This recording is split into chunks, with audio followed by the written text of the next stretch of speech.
नमस्कार मित्रांनो, समर्थ बायोग्राफी चॅनलमध्ये आपले स्वागत आहे. केतकी माटेगावकर हिच्यावर दुःखाचा डोंगर पसरला आहे. केतकी माटेगावकर म्हटलं की शाळा हा मराठी चित्रपट डोळ्यासमोर येतो. ती मराठी चित्रपटसृष्टीतील लोकप्रिय अभिनेत्री आणि गायिका आहे आणि त्यांनी नायिका तसेच पार्श्वगायिका म्हणून आपली एक ओळख केली आहे. केतकीचा जन्म महाराष्ट्रात झाला.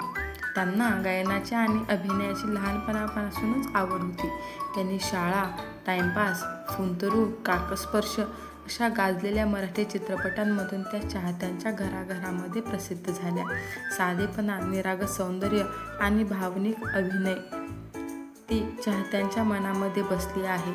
आणि त्यातच एक दुःखाची बातमी समोर आली आहे. केतकी माटेगावकर हिच्या भावाने नोकरी न लागल्यामुळे त्यांनी त्यांच्या बाबाची माफी मागत 8व्या मजल्यावरून उडी घेऊन आत्महत्या केली आहे.